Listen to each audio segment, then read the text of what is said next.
तो चलिए एक और नया वीडियो आप सभी के लिए। जी हाँ, मैं बात कर रहा हूँ कम्युनिकेशन इन एवरीडे लाइफ जो हम कर रहे हैं।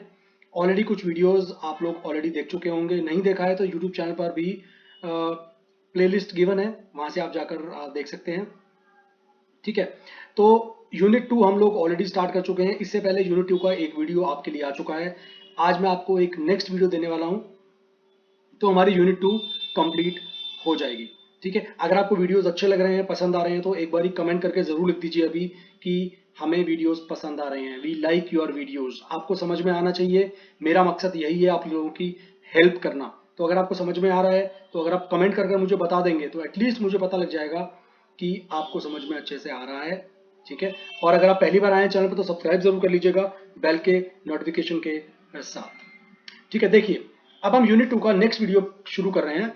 टॉपिक का नाम है an approach to deal with comprehension passage.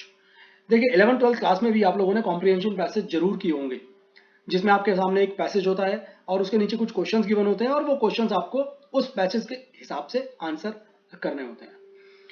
अब यहां पर आपको कुछ रूल्स सिखाने वाले हैं इस टॉपिक के अंदर कि भाई कैसे आपको कॉम्प्रिहेंशन सॉल्व करना है, बिकॉज आपके एग्जाम में भी आपके पास कॉम्प्रिहेंशन आएगा, उसके नीचे क्वेश्चंस होंगे, आपको अंडरस्टैंड करना है what is the process to solve those questions.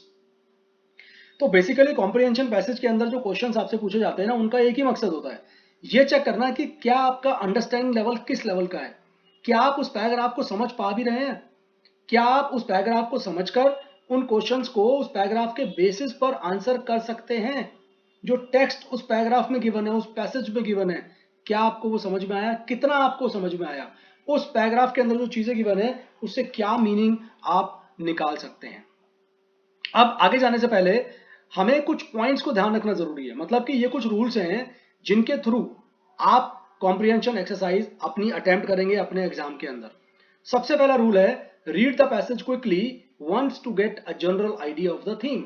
यानी कि सबसे पहले आपको पेपर हाथ में आते ही या पैसेज हाथ में आते ही आपको क्या करना है, सबसे पहले क्विकली एक बारी सरसरी नजर से फटाफट से उस पूरे के पूरे पैसेज को पढ़ लीजिए। पता है उससे क्या होगा, आपको थोड़ा सा ना आइडिया लग जाएगा, अच्छा ये जो पैसेज है ना ये पर्टिकुलर चीज के बारे में है। तो आपको अपने दिमाग में ना किसी और चीज से रिलेटेड आंसर बनाने की जरूरत नहीं पड़ेगी, आपको समझ में आ जाएगा अच्छा ये चैप्टर ना ये किसी कंपनी के बारे में है। तो आपका दिमाग बोलेगा अच्छा यानी कि कंपनी से रिलेटेड कुछ क्वेश्चंस मेरे से पूछे जाने वाले हैं नीचे जाकर जब मैं क्वेश्चंस देखूंगा। तो सबसे पहला स्टेप आपको लेना है read the passage quickly to get a general idea of the theme. अब दूसरे स्टेप में आपको क्या करना है, अब आपको पैसेज को वापस पढ़ना है, मगर अब धीरे धीरे पढ़ना है और बहुत समझ कर पढ़ना है, ताकि आपको समझ में आ जाए उसके अंदर क्या डिटेल मेंशन है। अगर कोई ऐसा शब्द आता है, कोई ऐसा फ्रेज आ गया जिसका मतलब आपको नहीं पता, अब आपको ना सोचना है अच्छा यार इस लाइन का यहाँ पर क्या सेंस निकलेगा। ऐसा हम कितनी बार करते हैं ना, हमें उस वर्ड का मतलब नहीं पता होता, बट उस लाइन में उस वर्ड की हमें सेंस समझ में आ जाती है, अच्छा इस वर्ड का मतलब ये होगा, और काफी हद तक हम सही होते हैं। तो आपको सेकंड स्टेप में जब ये पैराग्राफ वापस से पढ़ना है, पैसेज वापस पढ़ना है, तो बहुत धीरे धीरे पढ़ना है ताकि आप उसको डिटेल समझ में आने लगे। तीसरा स्टेप आपको क्या लेना है, आफ्टर रीडिंग द क्वेश्चंस। अब आपने क्वेश्चन पढ़ने हैं, क्वेश्चन पढ़ने के बाद आपको वो पैसेज को वापस से पढ़ना है। तो तीसरे स्टेप में आपको क्या करना है, क्वेश्चंस में जाना है, क्वेश्चन आपने पढ़ लिए, अब आपके दिमाग में आइडिया लग जाएगा अच्छा यार इस क्वेश्चन का रिलेटेड जो आंसर है ना वो पैसेज में वहां पर लिखा हुआ था। तो आपके लिए क्वेश्चंस ढूंढना, मतलब उनका आंसर ढूंढना आपके लिए आसान हो जाएगा, है ना। तो आपने पहले 3 स्टेजेस में क्या करा, अपने आप को क्वेश्चन से और उस पैसेज में जो डिटेल है उससे अपने आप को एडजस्ट कर लिया, उससे अपने आप को फेमिलियर कर लिया। बट अभी आपको राइटिंग स्टार्ट नहीं करनी है, मतलब अभी आपको आंसर लिखने स्टार्ट नहीं करने हैं। चौथे स्टेप में आपको जाकर क्या करना है, आपको क्वेश्चंस को वापस से रीफ्रेज करना है सिंपल लैंग्वेज के अंदर। कभी कभी क्या होता है ऐसा, इनफैक्ट आपने भी बहुत बार किया होगा, आपने क्वेश्चंस पढ़ा है ना, आपने फटाफट से आंसर देने शुरू कर दिए विदाउट अंडरस्टैंडिंग एक्चुअली वो क्वेश्चन आपसे मांग क्या रहा है, जिसकी वजह से आप उस पैसेज के हिसाब से आंसर नहीं देते हैं और आपके नंबर कट जाते हैं। तो चौथे स्टेप में आपको क्वेश्चन को वापस से समझना है, उसको बार बार रिफ्रेम करना है, अपने दिमाग में बिठा लेना है कि एग्जैक्टली ये क्वेश्चन आपसे चाहता क्या है, उसके हिसाब से आपको आंसर देने स्टार्ट कर रहे हैं। पांचवें स्टेप में अब आप क्या करेंगे, राइट ओनली रेलिवेंट आंसर। बड़ा सिंपल सा बात है यार, जो आपके पैसेज में इंफॉर्मेशन है भैया वहीं से उठाओ ना, जो पूछा गया है उसी से रिलेटेड आप जवाब दो ना। अननेसेसरी का अपना आप ज्ञान देकर अगर आएंगे पेपर के अंदर तो नंबर कहां से मिलेंगे आपको। तो make sure what you write is relevant.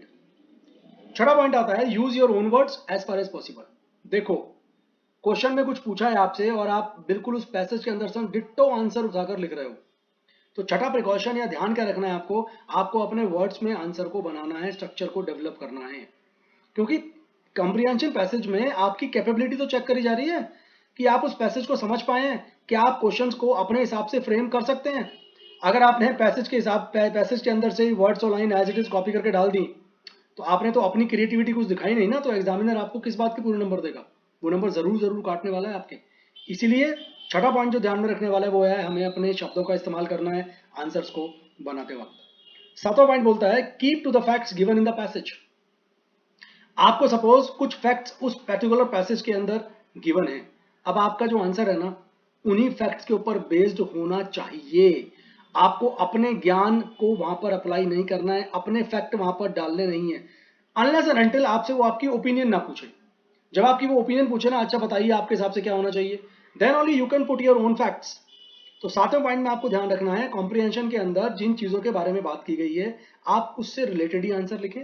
आपको वहीं से फैक्ट उठाने हैं जो उस कॉम्प्रिहेंशन पैसेज के अंदर गिवन है। आपको एक्स्ट्रा कुछ भी अपनी तरफ से मेंशन नहीं करना है जब तक वहां पर पूछा ना गया हो। ठीक है, अब आते हैं आठवें पॉइंट पे। आठवां पॉइंट क्या बोलता है जी, आपको जो आंसर करना है ना कंप्लीट सेंटेंसेस में करना है, unless you are told not to do so. Single word में आंसर मत लिखिएगा। ठीक है, आप देखो सिंपल सा फंडा है यार। नौ आठवां पॉइंट क्या बोल रहा है, जैसा क्वेश्चन पूछा है ना वैसा आंसर करो। आपको एक्सप्लेन करना है तो एक्सप्लेन करो, सिंगल वर्ड में पूछ रहा है तो सिंगल वर्ड में आंसर करो, जैसा पूछा वैसा आंसर आपको करना है। ठीक है, नौवां पॉइंट क्या बोलता है जी, answer in the same tense as that of the question. Question आपसे पास्ट में पूछ रहा है तो आप पास्ट में आंसर फ्रेम करो। जैसा लिखा हुआ है व्हाट डिड ही सी, मतलब वो पास्ट की बात कर रहा है, उसने क्या देखा, तो ही सॉ, ही सी नहीं आएगा यहाँ पर। बट अगर आपसे पूछ ले व्हाट डज ही सी, वो क्या देखता है, अब आपका आंसर ही सीज आना चाहिए, यानी कि अब आपको आंसर अपना प्रेजेंट में देना पड़ेगा। तो जैसा क्वेश्चन का टेंस वैसा ही आपके आंसर का टेंस भी आना चाहिए।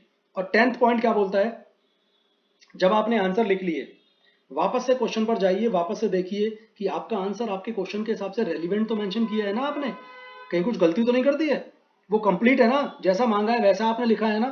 बोलते भी है ना आपको हमेशा अपने आंसर को लिखने के बाद क्रॉस चेक करना चाहिए, अगर आपके पास टाइम अवेलेबल है तो क्रॉस चेकिंग से हो सकता है कोई गलती आपको मिल जाए जिससे आप अपने आंसर को रिवाइज कर सकें या उसमें कुछ इंप्रूवमेंट कर सकें, तो आपके मार्क्स बढ़ सकते हैं। तो जब आपको कॉम्प्रिहेंशन पैसेज लिखना है, और मैं आपको बता दूं ये क्वेश्चन भी इंपॉर्टेंट है कि कॉम्प्रिहेंशन पैसेज सॉल्व करते वक्त किन किन चीजों का आपको ध्यान रखना है। चलिए अब एक ना कॉम्प्रिहेंशन पैसेज देखते हैं। देखो यहाँ पर ये ना एक बहुत बड़ा पैसेज आपके यहाँ पर नोट्स में दिया हुआ है। मैं पैसेज नहीं पढ़ूंगा पूरा बिकॉज अदरवाइज बहुत लंबी वीडियो बन जाएगी। ये एक पैसेज गिवन है, यहाँ पर कुछ फिशरमैन के बारे में बातें हो रही हैं। ठीक है, थोड़ा सा नीचे आते हैं, ये पूरा टॉपिक है आपका, आई मीन पूरा ये पैसेज दे रखा है। ठीक है, अब इस पैसेज के बेसिस पर ना ये क्वेश्चन दे रखे हैं। जैसे पहला क्वेश्चन दे रखा है, how old was the author when he first fished in the genuine water. जब उसने पहली बार फिश पकड़ी तो वो उसकी उम्र कितनी थी ऑथर की, तो मैं आपको बता दूं इसका आंसर है 4 साल। ऊपर ऊपर पैराग्राफ में मेंशन है ये चीज। तो ये क्वेश्चन तो बड़ा स्ट्रेट फॉरवर्ड हो गया जी, उसकी उम्र बताओ सीधा सीधा। आपने क्वेश्चन में वहां पे पैसेज में देखा एंड आपने उसका आंसर लिख दिया जी 4 साल उसकी उम्र थी।